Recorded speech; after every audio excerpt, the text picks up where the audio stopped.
Bonsoir. Vous le savez, le melon est le produit à l'honneur de cette 6e édition de Medfel. Et voici le moment attendu des prévisions de plantation du melon. Sachez qu'à la suite de ces prévisions, nous procéderons aussi au lancement officiel de la campagne melon 2014. Donc pour ces prévisions et ce lancement de campagne, nous recevons Catherine Tossig qui est qui est ingénieure à l'APREL, Isabelle Josserand qui est chef de projet à l'interprofession Interfel et coordinatrice nationale pour la SIP2M melon. Elle nous expliquera tout à l'heure ce qu'est une SIP2M, parce que sachant que dans le melon, on a aussi une AIM.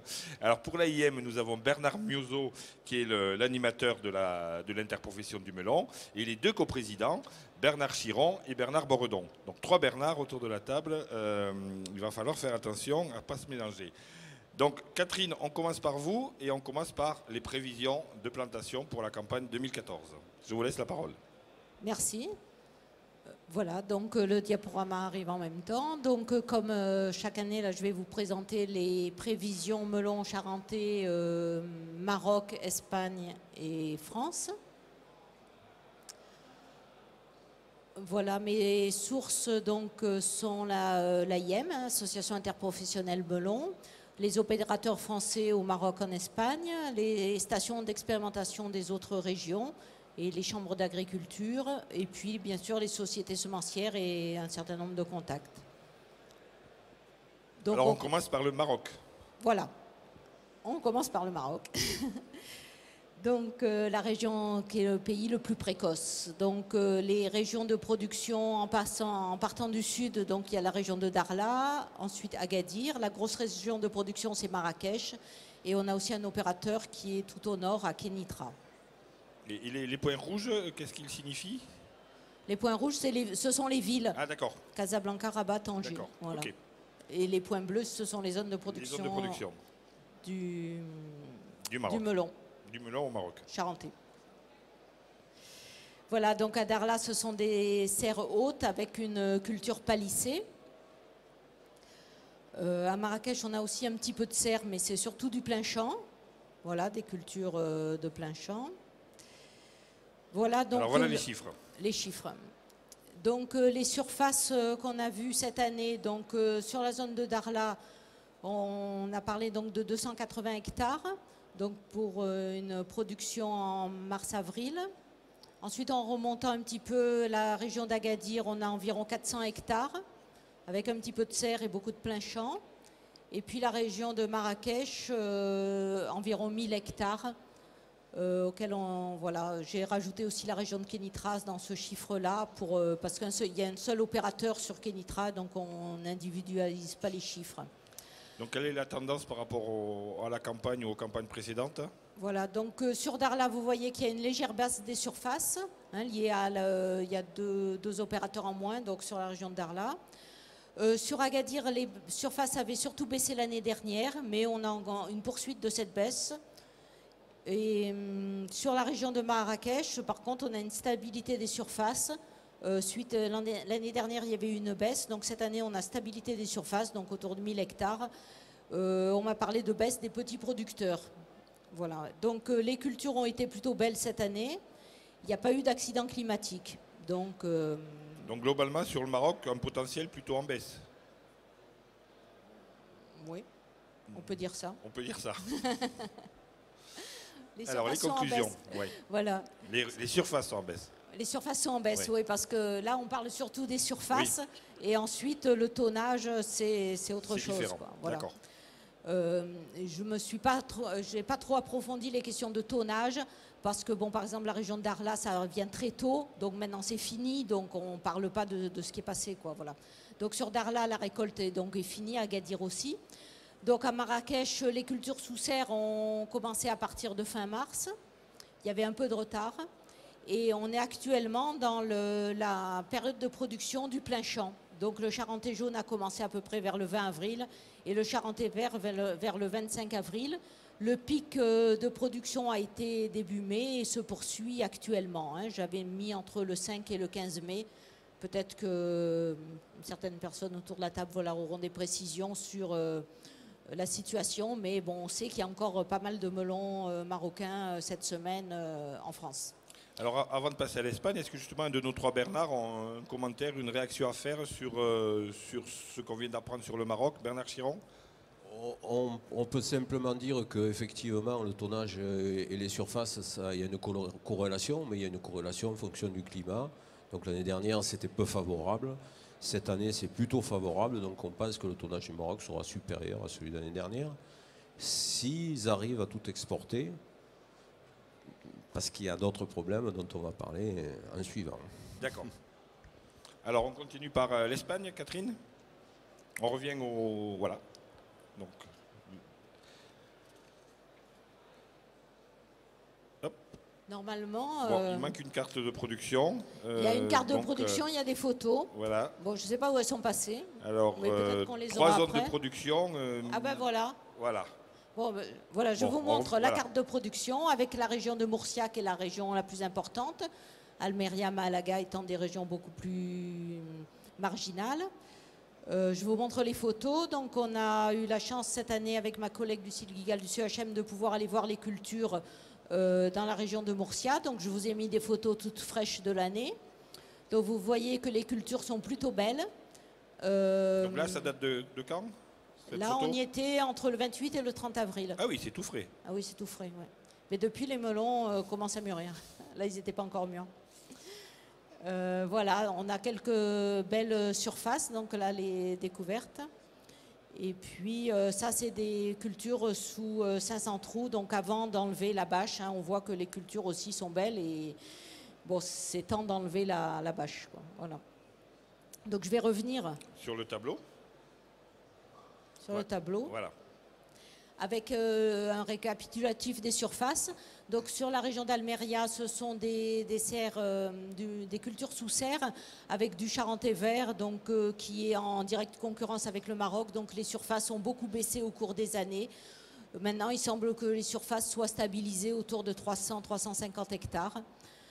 Voilà, donc c'est une production un peu plus marginale. La région qui nous intéresse, c'est la région de Murcia-Malaga, avec un opérateur sur Malaga et tous les autres sur Murcia, qui font du melon charentais jaune. Donc là, on a constaté une forte augmentation des surfaces, avec un créneau visé donc, de 20 mai jusqu'à la fin juin. Donc il y a quelques opérateurs qui ont visé des cultures plus précoces. C'est vrai qu'on y a été tous les derniers jours d'avril, il y avait les tout premiers melons mûrs. Il y a aussi quelques opérateurs qui continuent à produire sur le mois de juillet. Mais la grande majorité des cultures visent le créneau 20 mai, 20 juin, on pourrait dire. Hein. Voilà. Donc le climat était favorable et on a de belles cultures dans l'ensemble. Donc je ne vous ai pas donné les surfaces, vous les voyez plus haut, donc on les a estimées autour de 2500-2600 hectares. On nous a parlé de 500 hectares de plus que l'année dernière. Voilà, donc je dis un mot aussi sur le charentais vert. Dans cette zone, il y a aussi du charentais vert, mais donc j'ai estimé autour de 500-600 hectares. Mais ça, c'est du melon qui ne vient pas sur la France, qui va aller sur l'Europe du Nord, la Hollande ou l'Angleterre. Donc c'est vrai que dans le cadre des prévisions qu'on fait là pour l'AIM, ça nous intéresse moins. Hein, voilà. Ces cultures de charentais vert vont souvent plus tard en saison et étaient limitées aussi dans le temps par la menace de virus là, sur la zone, etc. Donc l'Espagne, augmentation des surfaces pour l'instant. Bernard Boredon, une petite réaction? Une réaction, disons que depuis 2-3 ans, en effet, on voit une baisse de surface au Maroc et une augmentation de surface en Espagne. Et avant, il y a quelques années, c'était le contraire, donc on voit un changement de production, l'augmentation d'Espagne. Si les créneaux sont respectés, c'est pas gênant. Par contre, on voit que l'Espagne, son calendrier s'étale un peu plus sur le mois de juillet. Avant, ça s'arrêtait vraiment fin juin, ensuite ça a été début juillet. Maintenant, il y a certains producteurs espagnols qui font du melon jusqu'au 15-20 juillet. Donc ça, c'est plus gênant pour le melon français. Donc conclusion, Catherine, sur l'Espagne. On va revenir au diapo, s'il vous plaît. Ah, voilà. Je crois qu'on l'a dit, on a parlé donc de l'augmentation des surfaces sur la région de Murcia. Donc les premiers melons ont été mûrs début mai, là je l'ai dit en cours d'exposé. Oui. Donc là, je pense que l'Espagne sera vraiment en production à partir de la semaine prochaine, à peu près à partir du 20 mai. Donc ça, c'est quand même, on pourrait dire, qu'il se situe en concurrence avec le Maroc, bon, qui est encore dans sa production. C'est de ce dont parlait Bernard Chiron tout à l'heure. C'est-à-dire que, bon, c'est pas le même type de produit, mais bon, c'est quand même 2 melons qui sont présents sur le marché en même temps. Et voilà, les belles cultures, je l'ai dit. Donc cette année, c'est une année qui a été favorable pour les cultures. Donc les cultures sont plutôt réussies avec des tonnages annoncés plutôt bons, quoi. Et vous confirmez une tendance à un léger allongement du calendrier? Oui, ben, qu'on voyait déjà depuis quelques années. D'accord. Ouais. Moi, je trouve que les opérateurs espagnols se sont quand même pas mal centrés sur la période 20 mai, 20 juin, quoi. Mais c'est vrai qu'il y en a qui produisent jusqu'à fin juillet. Hein. Ouais. Un gros cœur de production quand même, mais avec des petites tendances à l'étirement de chaque côté. Il y a 2 choses. L'année dernière, au mois de juillet, il y avait une forte demande de la France parce que les régions françaises ont été défavorisées par le climat. Le melon est arrivé tard. Donc les producteurs espagnols, on les appelait en leur disant si te reste un peu de melon, tu peux l'envoyer, etc. Donc ceux qui sont raisonnables se sont dit l'année suivante, ce ne sera pas pareil. Donc ils n'ont pas trop augmenté sur juillet. Et puis il y a la menace du virus qui leur fait quand même un peu peur, ce qui fait qu'ils sont restés plutôt centrés sur leur cœur de production. Bernard Chiron brûle d'ajouter quelque chose. Oui. C'est la notion de producteur raisonnable qui me fait sourire. Parce que souvent, si les producteurs étaient raisonnables, bon, et donc producteur raisonnable, je ne sais pas si ça va ensemble. Tout simplement, il y a encore un peu plus de melons en juillet, parce que l'année dernière, il y avait un creux en France. On s'est aperçu qu'on pouvait vendre des melons espagnols au mois de juillet en France, et voilà quoi. Alors, où est la raison ? Le cœur a ses raisons que le melon ne connaît pas. On passe à la France. Alors en France, on va passer par les bassins. Donc on commence par le sud-est, c'est ça? Oui. Alors le sud-est, on retourne au diapo, s'il vous plaît. Voilà. Catherine? Donc sur le sud-est, donc vous pouvez lire les surfaces ici. Donc on a sous grands abris des surfaces qui sont stables depuis de nombreuses années maintenant, autour de 650 hectares. Ce qui est plus intéressant, parce que ce sont des surfaces plus importantes, ce sont les surfaces sous chenille et sous bâche. Donc là, on a une baisse des surfaces en Provence et une augmentation en Languedoc. Donc globalement, j'ai jugé que plus et moins, j'ai laissé les surfaces égales. Donc stabilité des surfaces sur le sud-est. On m'a signalé moins de cultures très précoces et moins de cultures très tardives. Très tardives, je parle pour des récoltes après le 15 août. Alors, pour rappel, puisqu'on n'a pas de carte, c'est les départements... Le sud-est, c'est la région Provence et la région Languedoc. Ouais. Voilà. Les départements, c'est l'Hérault, le Gard. Oui, Bouches-du-Rhône, Vaucluse, Gard, Hérault. Voilà. Pour les précis. Bouches-du-Rhône, on l'a dit. Voilà. Bouches-du-Rhône, oui. Okay. C'est les régions productives. Bon, en Provence, il y a aussi les Alpes d'Haute-Provence. Enfin, bon, voilà. Non, mais dans les grandes tendances, quoi. Voilà. Bien. Oui.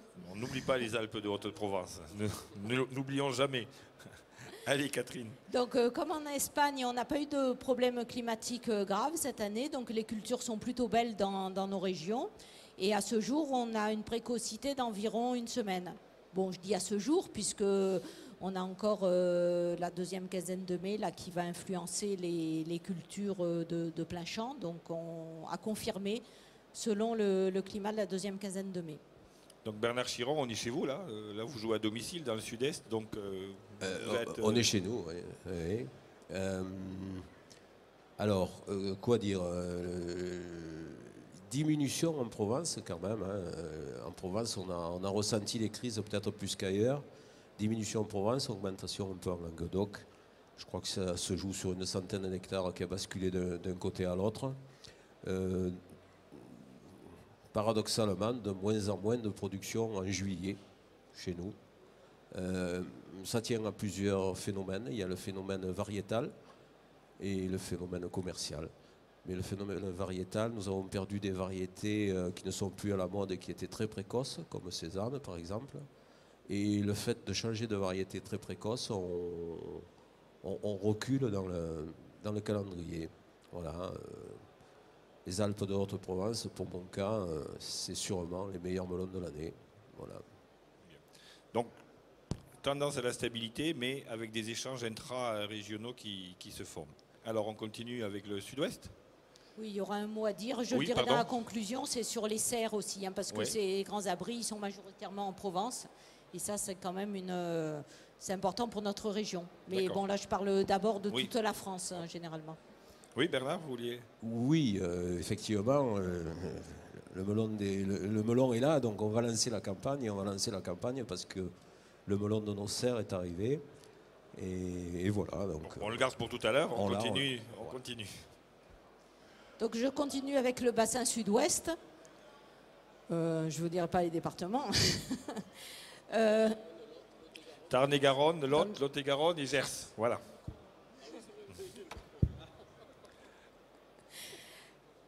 Donc dans le bassin sud-ouest, on a une baisse des surfaces, légère baisse des surfaces au profit de l'Espagne ou du sud-est pour les grandes structures.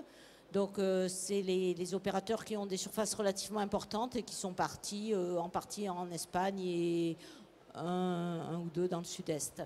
Donc on a aussi une baisse sur les créneaux précoces et puis arrière-saison, et avec des surfaces stables sur le créneau saison, donc les récoltes de juillet-août, qui est le cœur de production de la région. Hein.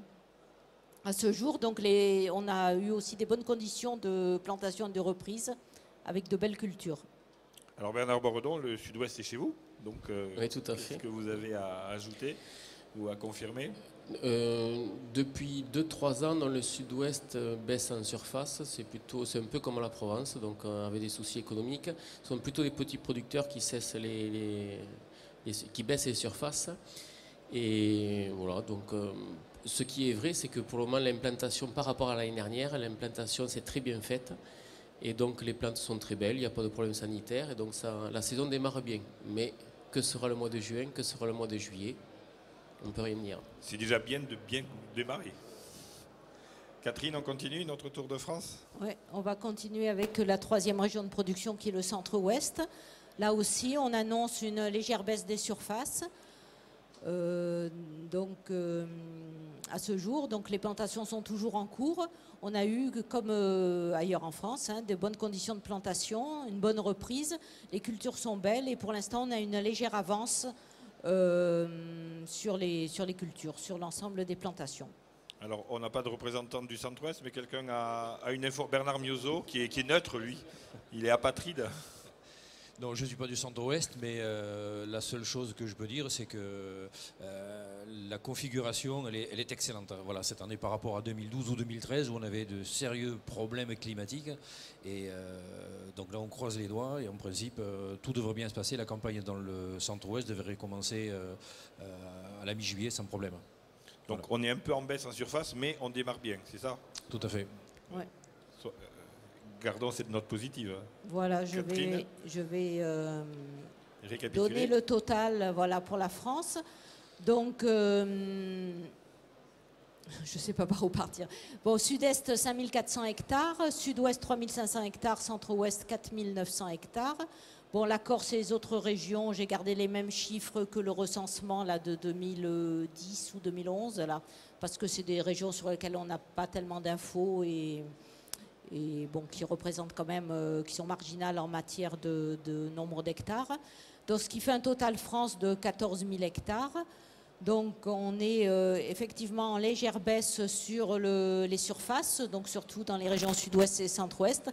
Mais comme les cultures sont belles à ce jour, on peut penser que les tonnages récoltés pourraient compenser la baisse des surfaces. Donc, à ce jour, on peut dire ça, à suivre. Hein. Donc, ce qu'on a remarqué cette année, c'est un recentrage un peu des régions sur leur créneau de production. C'est-à-dire, il y a moins d'opérateurs. Bon, il y a toujours quelques opérateurs qui font différemment, mais il y a moins d'opérateurs qui cherchent du très précoce ou du très tardif. Chaque région se recentre sur son créneau de production. Donc, dans le sud-est, donc j'ai dit que l'année était plutôt précoce, à confirmer.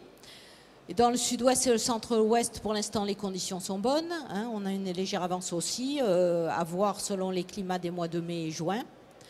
Donc le melon français, on pourra quand même compter dessus cette année, avec une légère avance pour l'instant. Donc pour parler de notre région, puisqu'on commence avec le sud-est, les tunnels chauffés ont commencé à produire début mai. Les grands abris, ils commencent maintenant. Il y a eu quelques melons la semaine dernière, quelques melons cette semaine.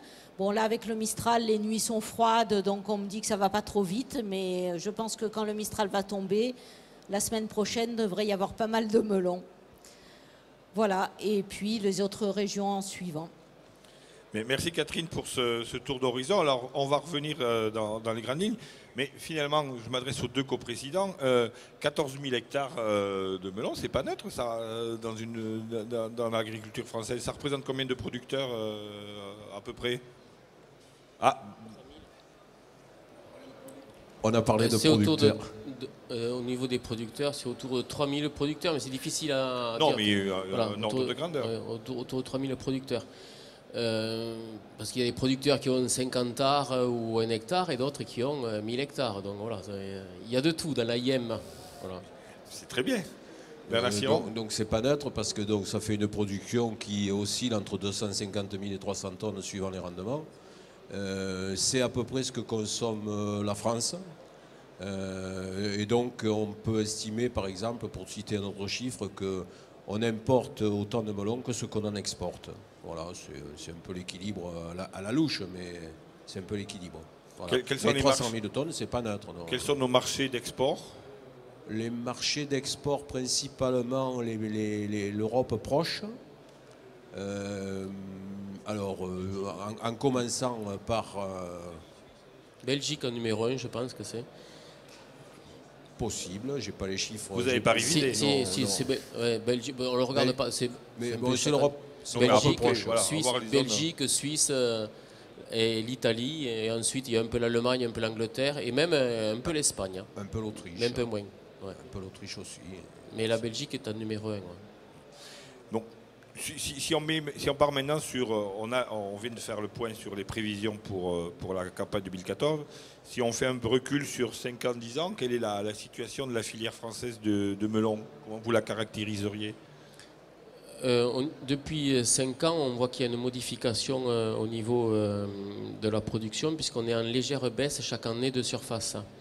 Et on voit un recentrage, comme vient de le dire Catherine, et c'est spécifique cette année, où chaque région se fait son créneau prioritaire. Alors, le créneau de juin plutôt dans le sud-est, jusqu'en juillet, fin juillet, ensuite le sud-ouest et le centre-ouest, alors qu'avant tous les créneaux faisaient un peu du très précoce et très tardif, et on voit depuis 4 ou 5 ans cette modification.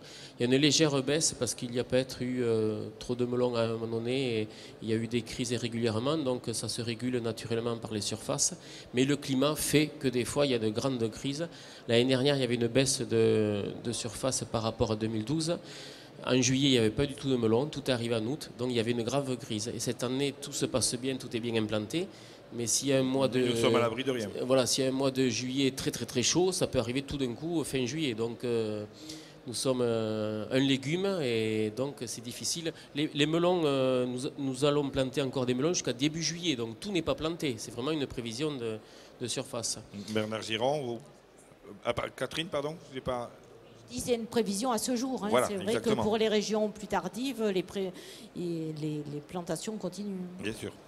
Bernard Chiron. Alors la filière melon courbe les chines, plie mais ne rompt pas. Disparition, malheureusement, disparition de petits producteurs. Et la taille critique du producteur de melon augmente naturellement du fait des problèmes commerciaux et des problèmes de retour vers la ferme.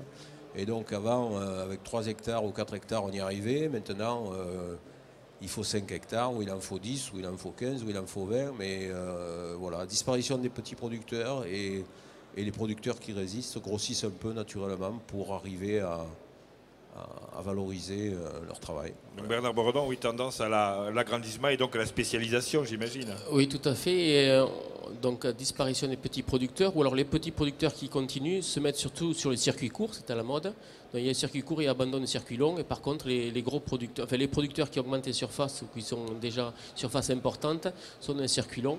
Par contre, ce qui est très intéressant, et notre filière, dont l'AIM, Bernard en parlera un peu plus, et même Isabelle, c'est qu'au niveau des consommateurs, le melon est toujours, pour le consommateur, c'est quand même le produit d'été qui est le plus satisfaisant en goût et en saveur. Nous sommes toujours dans le numéro 1 et largement au-dessus des autres. Donc, au niveau CTFL, Bernard en parlera, on est encore à 90% satisfait. Donc, c'est quand même un point essentiel. Voilà, le consommateur est satisfait du melon charentais jaune. Donc Bernard Boredon vient de faire allusion à, j'imagine, une enquête sensorielle du CTFL, l'enquête consommateur.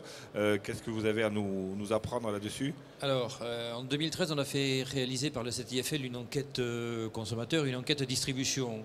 L'objectif était de savoir comment le produit melon était perçu par les consommateurs et par les distributeurs. Et donc, cette enquête avait déjà été menée en 2007. Si je me souviens bien. Et en fait, les résultats sont confirmés. Le melon, ça reste le produit roi de l'été, c'est très clair.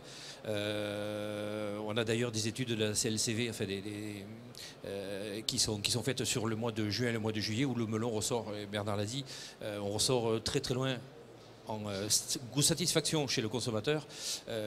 Donc ça s'est conforté par l'étude du CTIFL qui a été réalisée en 2013. Alors en gros, et sans dévoiler ce qui sera dit demain, le consommateur il continue d'aimer le produit melon parce que c'est un produit qui est sucré.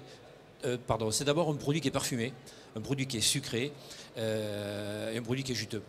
D'accord.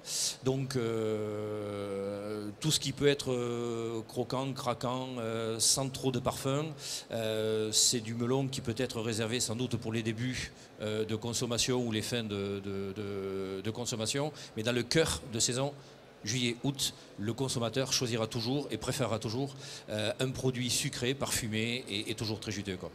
Bref, tout est bon dans le melon. Dans le melon, tout est bon et le meilleur, c'est le producteur. Parfait. Voilà. Bernard Chiron, vous voulez ajouter quelque chose? Pas grand-chose. Le melon, c'est avant tout un produit convivial, c'est un produit à partager. Et comment dire, c'est un produit très important quand même pour la filière fruits et légumes, la distribution. On n'imagine pas les rayons tous les rayons de France sans melon en juillet et en août, quoi. Voilà. On le cherche. C'est le produit qui fait vivre un des produits qui fait vivre le rayon l'été, Bernard Boredon. Ah oui, ça tout à fait. Et nous, en tant que producteurs, on le sait bien, puisque c'est là où on fait le plus de surface, à partir du 15-20 juin jusqu'au 20 septembre, c'est là où on a le plus de surface en France, parce qu'on sait que la consommation est là. La consommation est là, vous confirmez, Bernard Miozot? Oui, tout à fait. Le gros avantage du produit melon, c'est qu'il a un indice de convivialité que n'a aucun autre produit à cette période-là. Le melon, il peut se décliner... L'apéro peut-être, mais c'est un autre Pardon produit. L'apéro peut-être, mais on en parle... C'est un autre débat. On peut consommer du melon à l'apéro. Ah voilà. D'accord, ça c'est très très important. Et sans modération. Et sans modération, le melon. On fera simplement et on prendra la précaution de prendre un melon qui ne soit pas trop madérisé, parce qu'avec l'apéro par-dessus... on ne garantit plus rien. Bref, l'avantage du melon, c'est que donc il peut être très convivial. Le gros melon, on peut le partager, on peut le trancher, etc. C'est toujours un challenge pour la personne qui est chargée de l'achat du melon. C'est vrai que quand vous ouvrez un melon que vous l'avez acheté, il est intéressant de passer pour les yeux des gens qui vont partager ce melon, ben, vous avez intérêt à pas vous tromper, quoi. Donc c'est vrai qu'il y a toujours des petits signes de reconnaissance et je rappelle toujours que la petite cicatrice pédonculaire sur le haut du melon, c'est quelque chose qui ne trompe pas. Ça veut dire que le produit, il a fait le plein de tout ce que la nature pouvait lui donner en sucre. La plante, elle a dit au producteur, c'est maintenant qu'il faut me couper parce que je ne pourrai pas être meilleur à la récolte. Et donc, ça permet à la production de mettre en marché des produits d'excellente qualité. Voilà. Est-ce qu'on sait, comme c'est un produit d'été, un produit de vacances, est-ce qu'il se distingue aussi par ses zones de commercialisation et de consommation? Est-ce qu'il se distingue est-ce qu'on a des informations là-dessus? Bernard Boredon. L'été, en juillet-août, les Français sont plutôt dans le sud. Ils se mangent beaucoup plus de melon dans le sud, c'est vrai. Et aussi, le melon se mange en fonction de la météo. Donc c'est vrai que quand il fait 20 degrés, il se mange beaucoup moins de melon. Et souvent dans le nord de la Loire, il fait chaud, mais un peu moins que dans le sud. Donc il se mange un peu moins de melon à Lille, à Strasbourg. Donc voilà les zones traditionnelles de melon. Est-ce que cette géographie impacte sur les types de commercialisation?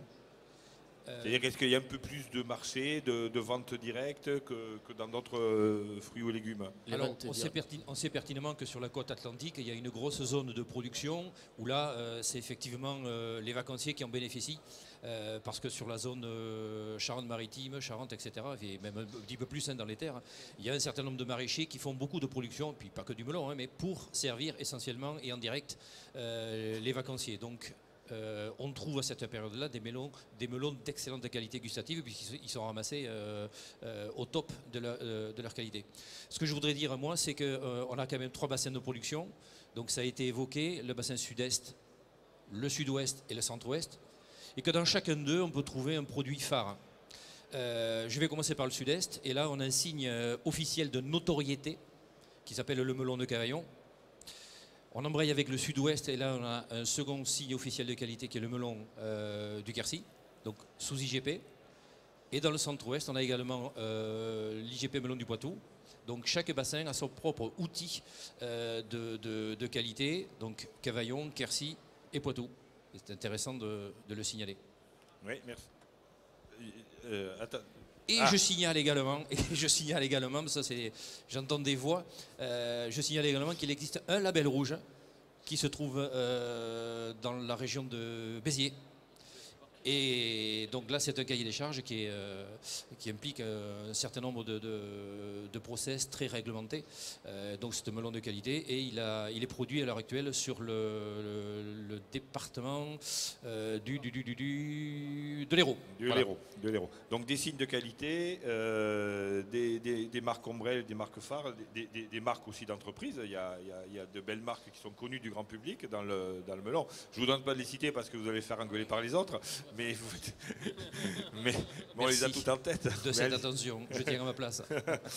Bon, est-ce que, avant qu'on passe à la deuxième partie de nos travaux, est-ce que quelqu'un veut ajouter quelque chose sur cette partie prévision de plantation de melon, un des deux coprésidents, oui, Bernard Boredon? Prévision de plantation, donc on le redit, et pour le moment tout se passe bien.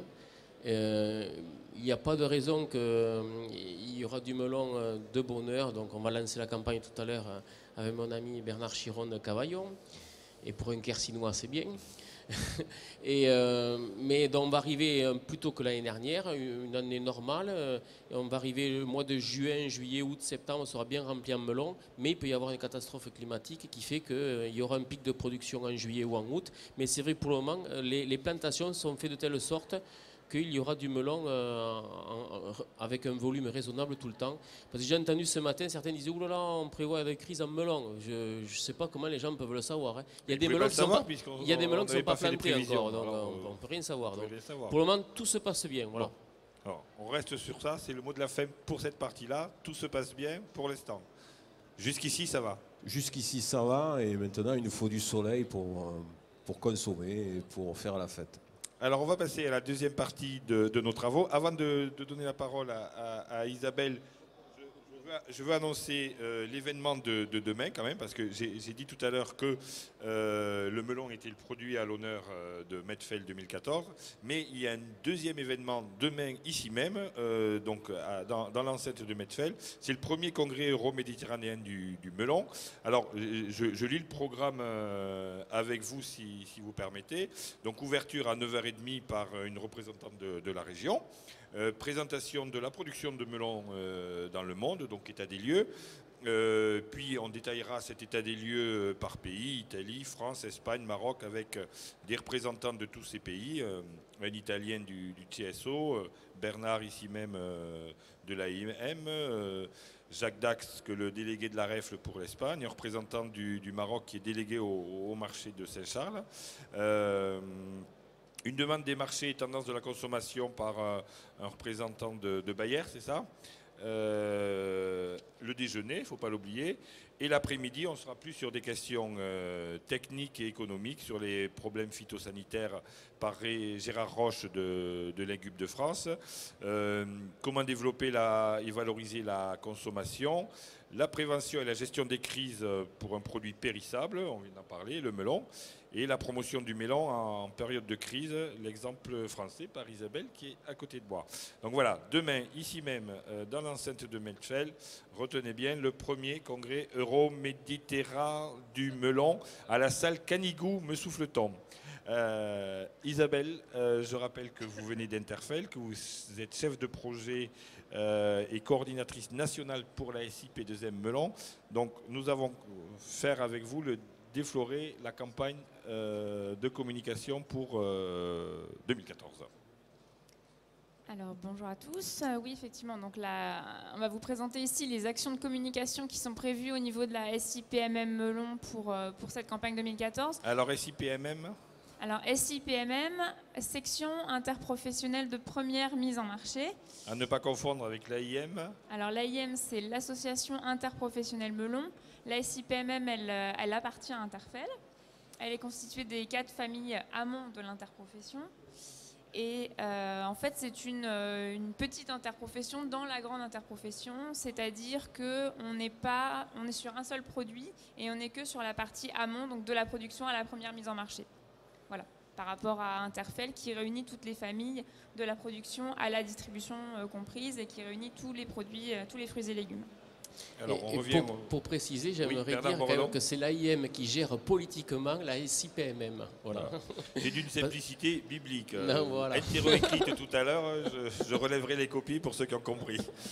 Allez, on continue Isabelle. Je veux bien qu'on revienne au diapo s'il vous plaît. Voilà. Alors, droite, donc ouais. c'est pareil, sans dévoiler ce qui sera dit demain sur la gestion de crise, quand même rappeler pour présenter les actions de communication Melon que ça nécessite quand même un travail très fin entre le suivi de marché et les actions de communication, puisque comme Bernard le rappelait tout à l'heure, aujourd'hui on est capable de vous présenter ce que seront en fait les prévisions de récolte, mais le calendrier peut évoluer en fonction de la météo, et donc tout le travail qui va être fait au niveau du suivi de marché, ça va être justement de voir et de relayer comment on peut réajuster les actions de communication derrière pour permettre au mieux la fluidification de la mise en marché. Donc, si on peut revenir au diaporama, voilà, il y a un certain nombre d'actions qu'on met en place dès le début de la campagne et qu'on va vous présenter aujourd'hui.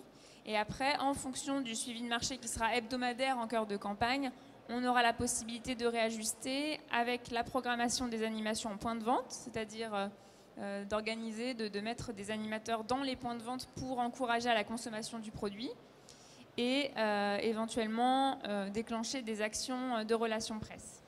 C'est-à-dire que tout est fait en temps réel, c'est-à-dire que semaine après semaine, en fonction de l'évolution du marché, de la production et de la consommation, vous ajustez le tir et vous enclenchez la campagne ou pas? Exactement, on a une cellule de veille en fait, qui va être hebdomadaire. Peut-être Bernard, tu peux en parler un peu plus longuement. Oui, cette cellule de veille, ce sont des réunions donc, hebdomadaires réalisées avec un groupe de commerciaux. L'objectif, c'est de prendre un petit peu la température sur les volumes, sur le marché, parce que ce sont les commerciaux qui sont au cœur de l'action. Et c'est par leur ressenti et la façon dont ils ont la perception des 8-10 jours à venir que l'on pourra, avec les outils que la SIPMM nous met à disposition, qu'on pourra réagir et le plus efficacement possible. D'accord. Donc on prend la température et puis si ça monte un peu trop, tout à fait. On met un coup d'antibiotique, mais c'est de la communication. L'an dernier, on a fonctionné de cette façon-là et on a dû gérer des séries de crises hebdomadaires qui malheureusement se sont suivies et on a réussi à répondre, enfin on a essayé d'être le plus efficace et je pense qu'on a réussi au moins en partie sur des périodes cruciales comme la mi-juillet ou la mi-août. Alors Isabelle, on continue, on revient sur votre programme. Alors sur le programme de communication, donc on a développé un certain nombre d'outils grand public, donc un dossier de presse, des portages presse et un événement de lancement. Donc au niveau de la ligne directrice qu'on a gardée, c'est vraiment de la valorisation de tous les calibres, donc petits, moyens et gros. Donc voilà, on va renforcer encore cette idée cette année avec l'événement de lancement, c'est maintenant ou il y aura autre chose? Il y aura aussi un atelier blogueur en juin. Qu'est-ce que c'est qu'un atelier blogueur? Alors ça se passera à la cuisine d'Interfell à Paris et on réunira des blogueurs. On les mettra en fait en compétition sur un thème donné et ils auront des plats à base de melon à produire. Donc ça se passera en juin. Et qui va être le jury? Et alors le jury en général est composé de Bernard et moi. Ah oui. Et donc il Carrément. nous revient la lourde tâche d'élire le groupe Le blogueur de l'année. Voilà, d'élire le groupe de blogueurs qui nous aura séduit le plus dans la nouveauté qu'ils apportent, dans la manière de travailler le melon, aussi en chaud, parce que Bernard le rappelait, le melon se consomme surtout quand il fait beau, mais on peut aussi consommer le melon quand il fait plus froid, en le cuisinant chaud. Et c'est tous ces aspects-là un peu innovants qui nous intéressent sur ces ateliers. Ce qu'il faut préciser, c'est que l'avantage de travailler avec des blogueurs, c'est que lorsqu'ils gagnent un concours ou s'ils finissent second et même troisième, ils ont toujours ce niaque de faire passer sur la toile le résultat de leur travail. Et ça, c'est énorme au niveau de la communication, parce que c'est vrai qu'on s'est aperçu que le consommateur entre 15 et 35 ans, on avait un déficit sur cette tranche d'âge-là pour la consommation du produit melon. Donc on a utilisé cet axe de communication et je crois qu'on en est tout à fait satisfait. Il se développe de plus en plus. Puis tu vas continuer peut-être. Justement au niveau de la communication digitale, puisque c'était l'outil qui suivait, on anime une page melon de nos régions sur Facebook qui l'an dernier a doublé son nombre de fans. Donc on est passé de 5 000 à plus de 11 000 fans, justement avec des quiz, parce que les blogueurs s'intéressent à ce produit, ils créent de nouvelles recettes. Donc il y a vraiment un bruit médiatique sur la communauté digitale, la communauté blogueur. Et c'est vrai que cette année, on a choisi de renforcer encore plus cette cible, parce qu'on sent que le capital sympathie du produit dont vous parliez tout à l'heure est porteur pour justement relayer et faire de la mousse autour de tous ces outils que nous on met en place. Et ce bruit médiatique, il est plutôt positif en tendance, ou il y a quand même des gens qui viennent dire j'ai acheté un melon et il n'était pas bon? Et on n'a quasiment aucun commentaire négatif sur la blogosphère. Donc, on est plutôt satisfait. Cette année, c'est un axe qu'on va renforcer, justement, l'interaction entre les blogueurs et la partie animation de la page. Et c'est vrai qu'au niveau du taux de satisfaction, l'enquête CLCV le prouve. On est vraiment sur un produit qui séduit à 90% les consommateurs. Donc pour les familles de Laval aussi, pour la partie commerciale, c'est aussi un produit quand même, comme c'est du pain béni ce produit, parce qu'il séduit 80% des consommateurs, il fidélise à 90%, donc on a un super taux de réachat sur ce produit. Et puis c'est le deuxième fruit le plus vendu du rayon fruits et légumes, du rayon fruits l'été. Donc c'est vraiment, vraiment un produit... Et quand on fait une communication exceptionnelle, on a forcément un taux de retour très intéressant derrière. L'an dernier, on a eu une communication exceptionnelle et on a eu plus de 60 retombées derrière, parce que justement le produit était attendu des distributeurs et des consommateurs. Donc vraiment, c'est ce qu'on va remettre en place cette année. Donc on revient au diapo. Voilà. Donc en ce qui concerne les circuits de distribution, pour toucher le grand public, on met à disposition des outils de promotion sur le lieu de vente. Alors, je pense que c'est cette caméra. Donc des stop rayons. Alors, est-ce qu'on peut montrer le stop rayon? Voilà, je l'ai là, il est bien. Et des flèches. Alors, il y a une flèche, voilà. Avec des fiches recettes. Donc on arrive à lire l'instant melon de nos régions, simplement bon. En tranches, en deux, en billes, petit, gros, moyen, selon vos envies. Et des fiches recettes – sur lesquelles il sera possible de flash coder. En fait, il y a un flash code et comme ça renverra directement sur le site Melon de nos régions, qui est en cours de reconstruction. Donc on aura un tout nouveau site aussi au moment du lancement fin juin. Donc nouveau site fin juin aussi. Nouveau site, voilà, au moment de l'atelier blogueur environ. Et puis, Bernard en parlait un peu de l'étude qui sera présentée demain au moment du congrès. On fera un communiqué de presse à destination de la presse professionnelle pour présenter les grandes lignes de l'étude qui sera dévoilée demain et pour montrer comment la filière melon en prend acte et comment elle va insérer les enseignements de cette étude dans son plan de développement au cours des prochains mois et des prochaines années. Bien. Voilà. On continue. On continue. On retourne sur le diapo. avec les animations en point de vente. Donc c'est les animations dont je parlais tout à l'heure, où on briefe des animateurs. Donc on a créé un film l'an dernier pour leur présenter le melon, leur donner des trucs et astuces pour faciliter la vente du melon. Et on a plus de 600 journées qui seront mises en place cette année. Et là-dessus, vous voyez la programmation telle qu'elle était faite l'an dernier. En jaune, les bâtonnets en jaune représentent les mises à disposition, et en bleu, la courbe de répartition des journées d'animation. Donc ça suit vraiment les mises à disposition. Et ça, c'est un outil qui est vraiment très intéressant pour justement accompagner la mise à disposition, enfin, la commercialisation du produit quand il est mis à disposition.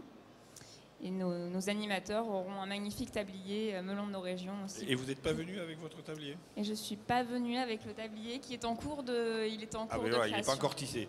Il est pas encore tissé. Il est en cours de tissage, le tablier. C'est à la main, c'est Bernard Siron qui les tisse un à la main. Exactement. Voilà. Bon, mais je me retourne vers nos deux coprésidents. Avec tout ça, avec une campagne qui démarre bien, avec un programme de communication tel qu'il est préparé, avec une satisfaction du consommateur, finalement vous faites un métier hyper facile. Il n'y a plus qu'à. Il n'y a plus qu'à. C'est le bonheur, il n'y a plus qu'à. Il n'y a plus qu'à. Bernard Bourdon? Tout à fait. De toute façon, il est plus intéressant. L'hiver, on travaille bien, voilà, on va voir nos distributeurs, nos clients, tout le monde est content, on prépare bien. Et puis bon, on a un métier où il y a des aléas, qu'ils soient climatiques ou autres, et on gère en fonction des aléas. Mais c'est vrai, il vaut mieux bien le préparer sereinement avant. Et pour le moment, c'est vrai, la filière, le fait que les consommateurs soient très satisfaits de notre produit, c'est quand même plus agréable de travailler dans cette filière, je le reconnais. Bon, écoutez, je crois qu'on va tous vous remercier. Non, non. Ah, pardon. Ouais, Bernard Bourdon, excusez-moi. Je voulais, oui, parce que c'est quand même un moment important. Oui. C'est le melon est mis en avant aujourd'hui avec le Medfel, mais ce qui est très important, c'est comme c'est une année qui est plus précoce qu'année dernière, mais une année normale.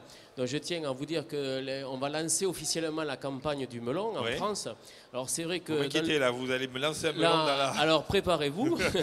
Alors le lancement de campagne, voilà, il est maintenant. C'est vrai qu'en France, c'est pas la région de la Poitou qui lance la campagne melon, c'est pas la région du Quercy qui lance la campagne melon, c'est la région de Cavaillon. Alors je vais rejoindre mon collègue. Alors en direct, le lancement de la campagne. Isabelle, allez vous rapprocher. Voilà. Bernard Miozzo, allez lancer la campagne vous aussi. C'est à Cavaillon qu'on lance la campagne. Tout le monde va lancer melon. la campagne.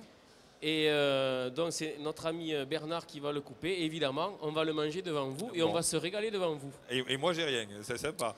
Pendant cette dégustation, je remercie tous nos participants. Catherine Tossic pour le travail de prévision de plantation, Isabelle d'Interfel et nos trois Bernard.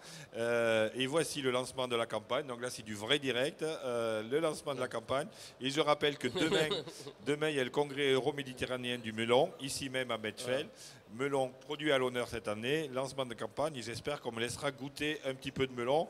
On peut couper le son, mais on laisse l'image, s'il vous plaît, à la régie. Voilà. Bon appétit, bonne soirée. Merci. Et à demain.